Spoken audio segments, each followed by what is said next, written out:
दोस्तों, आज हम श्रीमद् भगवद गीता के प्रथम अध्याय अर्जुन विषाद योग के बारे में समझेंगे।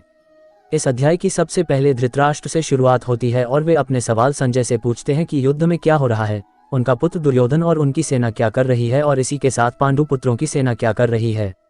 इसके बाद इस अध्याय में दोनों सेना के शूरवीरों का वर्णन और इसके बाद अर्जुन का विषाद आता है, अर्थात अर्जुन का दुख, उनकी समस्या, उनका धर्म संकट। आइए जानते हैं अध्याय 1 श्लोक 1 से 19 तक। धृतराष्ट्र उवाच धर्मक्षेत्रे कुरुक्षेत्रे संवेता युयुत्स्व माम का पांडवाश्चैव किम कुर्वत संजय। इसका तात्पर्य यह है कि इसमें धृतराष्ट्र संजय से पूछते हैं कि धर्मक्षेत्र कुरुक्षेत्र युद्ध भूमि में युद्ध करने के लिए एकत्रित मेरे और पांडु के पुत्र क्या कर रहे हैं। धृतराष्ट्र यह जानना चाहते हैं कि आखिर युद्ध स्थल में क्या हो रहा है। धृतराष्ट्र जन्म से ही अंधे थे, परंतु वे आंखों से ही अंधे थे, अपने मन और मस्तिष्क से नहीं। उन्हें पता था कि वे धर्म के साथ नहीं है, क्योंकि धर्म तो श्री कृष्ण के पक्ष में था और श्री कृष्ण पांडवों के पक्ष से इस युद्ध में थे। अपने पुत्र मोह में उन्होंने शांति की जगह युद्ध को चुना था, परंतु वे जानते थे कि इस युद्ध को जीतना आसान नहीं होगा। दोस्तों, जब हम भी अपने जीवन में कुछ गलत कर रहे होते हैं तो हमें भी पता होता है कि इसका परिणाम अच्छा नहीं होगा, और ऐसा ही धृतराष्ट्र के साथ भी हो रहा था। वे भी इसी डर और आशंका में दिखते हैं। संजय उवाच दृष्ट्वा तु पांडवानीकम व्यू दुर्योधनस्दा आचार्यमुपसंगम्य राजा वचनमब्रवीत। संजय आंखों देखा हाल बताते हुए उत्तर देते हैं, हे राजन, दुर्योधन पांडवों की सेना के रचे हुए व्यूह को देख रहे हैं और यह बात गुरु द्रोणाचार्य को जाकर कहते हैं। संजय को दिव्य दृष्टि प्राप्त थी, वे युद्ध से दूर होकर भी युद्ध को देख सकते थे। वे जो अपनी दिव्य दृष्टि से युद्ध में देख रहे थे वही राजा धृतराष्ट्र को बता रहे थे। इसमें वे अपनी तरफ से कुछ नहीं कह रहे थे और युद्ध का आंखों देखा हाल बता रहे थे। उदाहरण के लिए जैसे हम वर्तमान में खेलों का सीधा प्रसारण सुनते हैं, कुछ इसी प्रकार संजय भी युद्ध का आंखों देखा हाल बता रहे थे। यह उन्हीं की दिव्य दृष्टि का फल था जिससे कि हमें गीता सुनने को मिली थी। पश्यता पांडुपुत्रानामाचार्य महती चमोम व्यूढ़ा द्रुपद पुत्रेण तव शिष्येण धीमता। इसका तात्पर्य है, हे आचार्य द्रुपद पुत्र धृष्टद्युम्न आपका ही बुद्धिमान शिष्य है। पांडव पुत्रों की यह बड़ी सेना की यह व्यूहाकार रचना धृष्टद्युम्न ने ही की है। व्यूहाकार रचना से मतलब है कि किस विशेष तरीके से उस सेना के योद्धा खड़े हुए हैं।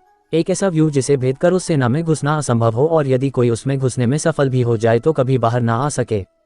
दोस्तों, जब शत्रु या समस्या को हम देखते हैं तब वह हमें बहुत बड़ी और विकराल दिखाई देती है और मन में ये डर भी रहता है कि कुछ कर गुजर के हम इसमें घुस भी गए तो क्या होगा, क्या हम इस समस्या से बाहर आ पाएंगे, क्या हम जीत पाएंगे। कुछ इसी प्रकार की सोच से दुर्योधन भी गुजर रहा है। अथ शूरा महेश्वासा भीमाजुन समायुधि युयुधानो विराटच द्रुपदश्च महारथ धृष्टकेतुश्च कितानः काशीराजश्च वीर्यवान पुरुजित कुंतिभोजश्च शाब्यश्च नरपुंगवः युधामन्युश्च विक्रांतोत्तमौजाश्च वीर्यवान सौभद्रो द्रौपदेयाश्च सर्वैव महारथाः। इन 3 श्लोकों का तात्पर्य यह है कि इनमें दुर्योधन पांडव पुत्रों की सेना के महान योद्धाओं के नाम ले रहा है। जब भी युद्ध होता है तो आप अपने सामने खड़ी हुई सेना के योद्धाओं को जांचते और परखते हैं, वैसे ही इस स्थिति में दुर्योधन भी कर रहा है। दुर्योधन गुरु द्रोणाचार्य से कहता है कि बड़े बड़े धनुष वाले तथा युद्ध में भीम और अर्जुन के समान शूरवीर सात्यकी और विराट तथा महारथी राजा द्रुपद, धृष्टकेतु और चेकितान तथा बलवान काशीराज, पुरुजित, कुंतिभोज और मनुष्यों में श्रेष्ठ शाब्य, पराक्रमी युधामन्यु तथा बलवान उत्तमौजा, सुभद्रा पुत्र अभिमन्यु एवं द्रौपदी के 5 पुत्र, ये सभी के सभी महारथी हैं। इससे हमें ये पता चलता है कि चाहे शत्रु हो या शत्रु के जैसी समस्या, उसके बारे में सब कुछ जानना चाहिए। दोस्तों, समस्या के हर पहलू से हमें वाकिफ होना चाहिए और उसके हर अंग के बारे में हमें मालूम होना चाहिए, जैसा कि उस स्थिति में दुर्योधन भी कर रहा है। अस्माकं तु विशिष्टा ये तान्यबोध द्विजोतम नायिका मम सैन्यस्य संज्ञात तानब्रवीमीते। इसमें दुर्योधन आगे कहता है, हे ब्राह्मण श्रेष्ठ, पांडवों की सेना के योद्धाओं को तो आपने देख लिया, अब अपने पक्ष में भी जो प्रधान हैं उनको भी आप समझ लीजिए। द्रोणाचार्य की जानकारी के लिए शत्रु की सेना के बाद दुर्योधन अपनी सेना के महारथियों का परिचय देता है। समस्या के बारे में सब कुछ जान लेने के बाद अब अपने पक्ष में सोचने की बारी आती है। दोस्तों, हमें भी यह जानना होता है कि हमारे पक्ष में कौन कौन से मजबूत बिंदु हैं जिससे हम उस समस्या पर विजय प्राप्त कर सकते हैं। जैसे कि आपने आपकी समस्या के हर पहलू के बारे में सोचा, तभी आपको स्वयं का भी आकलन कर लेना चाहिए। भवान भीष्मश्च कर्णश्च कृपश्च समितिंजयः अश्वत्थामा विकर्णश्च सौमदत्तिस्तैश्च। सबसे पहले आप द्रोणाचार्य और भीष्म पितामह तथा कर्ण और संग्राम विजयी कृपाचार्य तथा वैसे ही अश्वत्थामा, विकर्ण और सोमदत्त का पुत्र भूरिश्रवा के बारे में जानिए। दोस्तों, जिस तरह से हम वर्तमान समय में हमारे जोखिमों का आकलन करते हैं, वैसे ही दुर्योधन भी अपनी शत्रु की सेना को देखते हुए, दोनों सेनाओं के योद्धाओं की बातें करते हुए आगे होने वाले युद्ध के लिए तैयार हो रहे हैं। चुनौती को हर तरीके से समझकर ही उससे विजय प्राप्त की जा सकती है। हमें चुनौती को इतने अच्छे से जान लेना चाहिए कि जब हम उससे लड़ने जाएं तो कुछ नए जैसा न लगे। अन्ये च बहवः शूरा मदर्थे त्यक्त जीविताः नाना शस्त्र प्रहरणाः सवे युद्ध विशारदाः। दुर्योधन गर्व के साथ कहता है कि मेरे लिए जीवन की आशा त्याग देने वालों की कोई कमी नहीं है। इतना ही नहीं, ये शूरवीर अनेक प्रकार के अस्त्र शस्त्र से सुसज्जित हैं और सब के सब युद्ध में चतुर है। दुर्योधन के एक इशारे पर उसके सेना के शूरवीर लड़ने और मरने को तैयार हैं और उन्हीं को देखकर दुर्योधन खुश हो रहा है। दुर्योधन के साथ युद्ध में लड़ने के लिए शूरवीर थे जो उसके लिए मरने के लिए भी तैयार हैं। हम सब जब हमारे जीवन की चुनौतियों से लड़ते हैं तो तब हमारे साथ हमारा हुनर, हिम्मत, मेहनत, संगी और रिश्तेदार साथ होते हैं।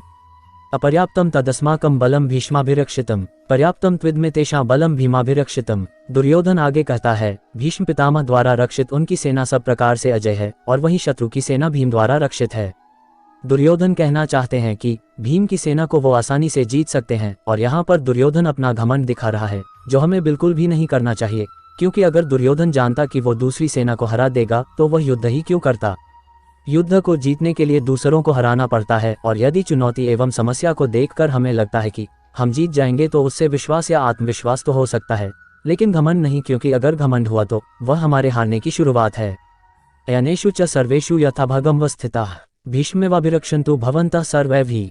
भगवद गीता अध्याय 1। दोनों सेनाओं के इस तरह के वर्णन से दुर्योधन अपनी इस बात पर पहुंचना चाहता था कि वो हर किसी को अपने अपने मोर्चों पर अपनी अपनी जगह स्थित रहते हुए निसंदेह भीष्म पितामह की रक्षा करनी है। कहने का मतलब यह है कि किसी भी होने वाले युद्ध में उसकी रक्षा की जाती है जो उस युद्ध में सबसे ज्यादा आवश्यक होता है, जैसे कि दुर्योधन और उसकी सेना के लिए भीष्म पितामह हैं। भीष्म पितामह के हारने का मतलब था कि युद्ध हार जाना और उनके बचे रहने का मतलब कि वे युद्ध हार नहीं सकते। अपनी सबसे बहुमूल्य चीज को तब तक बचा के रखना चाहिए जब तक कि आप युद्ध पर विजय प्राप्त न कर लें। तस्य संजनयन हर्ष कुरु वृद्ध पितामह सिंहनादम विनद्योचे शंख दद्मो प्रतापवान। होने वाले युद्ध की शंख उद्घोषणा होती है। कौरवों में सबसे वृद्ध, सबसे प्रतापी भीष्म पितामह ने उच्च स्वरों में सिंह की दहाड़ के समान गरज कर ऐसा शंख बजाया कि दुर्योधन के हृदय में हर्ष उत्पन्न हो गया। युद्ध जीतने के लिए अपने पक्ष में माहौल बनाना पड़ता है, खुद को दिलासा भी देना पड़ता है कि हम युद्ध जीतने में सक्षम हैं और ऐसा ही भीष्म पितामह ने भी किया और ऐसा ही हमें भी करना चाहिए। ततः शंखाश्च भैर्यश्च पन्वान्त गोमुखा सहस्वाभ्यहन्यन् स शब्दस्तुमुलो भवत्। भगवद गीता अध्याय 1। युद्ध भयंकर होते हैं और यह इतिहास के सबसे भयंकर युद्ध का आरंभ था। भीष्म पितामह के शंख के पश्चात नगाड़े तथा ढोल, मृदंग और नरसिंगे आदि बाजे एक साथ ही बज उठे। इन बाजों का नाद संगीतमय नहीं, बहुत ही डरावना था। दोस्तों, युद्ध मनोरंजक नहीं होते हैं, इसलिए यदि युद्ध का निर्णय ले लिया जाता है तो उसमें फिर जो भी स्वीकार होकर लेना पड़ता है। हर युद्ध, हर चुनौती अपने अपने किस्म के हालात लेकर आती है, उन्हीं हालातों के आधार पर ही हमें तैयारियां करनी पड़ती हैं। ततः श्वेतर्हयुक्ते महति स्यन्ने स्थित माधव पांडवश्च दिव्यो शंखो प्रदधमतु। अब बारी पांडु पुत्रों की थी और उनकी सेना की शंखनाद की और सफेद घोड़ों से युक्त उत्तम रथ में बैठे हुए श्री कृष्ण और अर्जुन ने भी अपने अपने अलौकिक शंख बजाए। युद्ध में जब तैयारी होती है तो वह दोनों तरफ से होती है और हर पक्ष अपनी विजय की आशा में अपनी सेना को भरोसा देता है। वर्तमान समय में हम अगर शंख बजाने की उपमा के बारे में सोचे तो ये हो सकता है कि हम कुछ भी ऐसा कर सकते हैं जो हमें प्रोत्साहित करे। पांचजन्यम ऋषिकेशो देवदत्तम धनंजय पौंड्रम दद्मो महाशंख भीमकर्मा वृकोदर। श्री कृष्ण के शंख का नाम पांचजन्य है, अर्जुन के शंख का नाम देवदत्त है और भयानक कर्म वाले भयानक भीमसेन ने अपना पौंड्रम नामक महाशंख बजाया।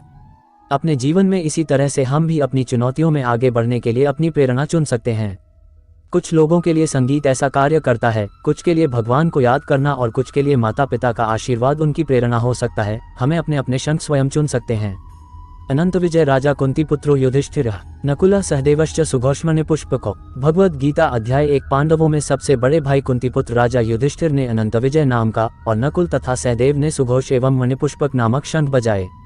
दोस्तों, प्रेरणा तो सभी को चाहिए और जैसे कि हमने देखा कि कैसे सब लोग युद्ध को जीतने के लिए अपने अपने प्रयास कर रहे थे। काश्यश्च परमेश्वासः शिखंडी च महार्थः धृष्टद्युम्नो विराटच सात्यकिश्च पराजितः द्रुपदो द्रौपदेयाश्च सर्वशः पृथिवीप्ते सौभद्रश्च महाबाहु शंखान्दद्मोह पृथक पृथक। हर शंख की अलग ध्वनि, अपना एक अलग अस्तित्व। युद्ध का हर योद्धा अपनी उपस्थिति दर्ज कर रहा है। श्रेष्ठ धनुष वाले काशीराज और महारथी शिखंडी एवं धृष्टद्युम्न तथा राजा विराट और अजेय सात्यकी, राजा द्रुपद एवं द्रौपदी के 5 पुत्र और बड़ी भुजाओं वाले सुभद्रा पुत्र अभिमन्यु संजय धृतराष्ट्र को बताते हैं कि हे राजन, सबने अपनी अपनी ओर से अपने अपने शंख बजाए। दोस्तों, महाभारत का युद्ध ऐसा था कि इसमें हर बड़ा योद्धा भाग ले रहा था और ऐसे मौके को कोई कैसे छोड़ सकता था। इसमें हमारे लिए ध्यान देने की बात यह है कि सच्चा योद्धा तो वही है जो युद्ध के लिए तत्पर रहे। युद्ध को आप जीवन माने या चुनौती माने, जो भी माने, परंतु उसके लिए हमेशा तैयार रहे। इसलिए हर योद्धा शंख बजा बजा कर सबको अपने होने का आभास करवा रहा है।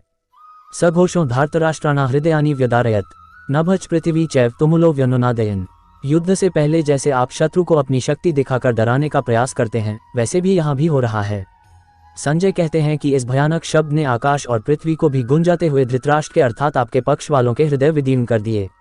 जब आप हुंकार भरते हैं तो बड़े से बड़े शत्रु को भी डर लगता है। ये हुंकार ऐसी होनी चाहिए कि शत्रु सोचे कि वह किससे युद्ध करने जा रहा है।